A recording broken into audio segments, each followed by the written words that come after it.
Mä en vaan niinku ymmärrä, miten tää voi jännittää niin paljon.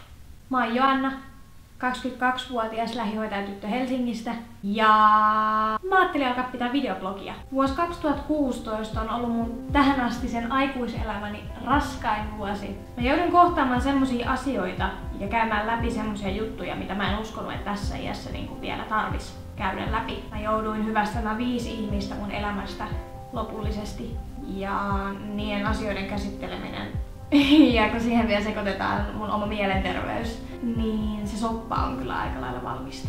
Ja vaikka päällimmäisenä mulla onkin mielessä vaan ne huonot jutut viime vuodesta, niin kyllä silloin tapahtui tosi paljon hyviäkin juttuja. Mä tutustuin ihan sikamakeisiin tyyppeihin. Joistain niistä tuli mulle ystäviä ja jopa sydänystäviä. Niiden tyyppien kanssa me ollaan koettu ihan mielettömiä juttuja viime vuonna, joista on jäänyt kyllä ihan mahtavia muistoja.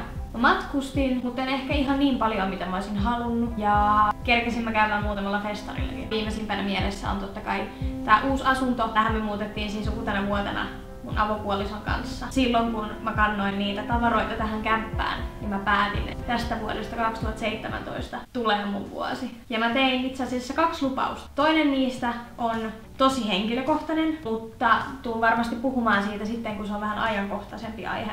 Mutta tää toinen oli tää videoblogi. Mä haluan aloittaa tekemään taas videoita. Mä joillekin saatan olla tuttu kasvo täällä YouTuben puolella. Mä oon tehnyt 3 vuotta sitten videoita, mutta sitten se kanava vähän niinku kaatui oman elämän takia. Ja nytten kun resurssit antaa anteeksi ja on hyvä sauma aloittaa tää, niin mä päätin, että nyt jos koskaan on aika aloittaa tekemään näitä uudestaan. Mä asun tosiaan mun avopuolison kanssa. Ja syy, minkä takia YouTube on mulle tosi rakas paikka edelleen, on se, että me ollaan tutustuttu 3 vuotta sitten YouTuben kautta.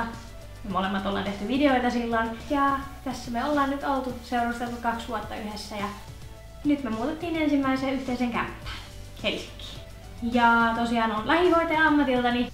Teen henkilökohtaisen avustajan hommia vakituisena työntekijänä tällä hetkellä. Suurena intohimona mulla on valokuvaus ja videokuvaus. Niitä hommia mä teen sitten vähän niin kuin sivutyönä aina silloin tällöin. Mulla tosiaan on vanha kanava olemassa, mutta mä halusin aloittaa kaiken ihan alusta täysin uusilla pohjilla, joten sen takia mulla on uusi kanava.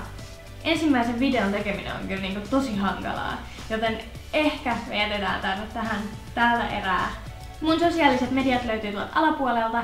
Jos viihdytte videossa, painakaa tilausnappia ja siinä vieressä on semmonen pieni kello, niin painakaa sitä, niin saatte ilmoitukset sitten aina, kun uusi video tulee kanavalle. Ja kertokaa ihmeessä, mitä mieltä olette tästä ensimmäisestä videosta. Ei muuta, me nähdään ensi videossa. Heippa!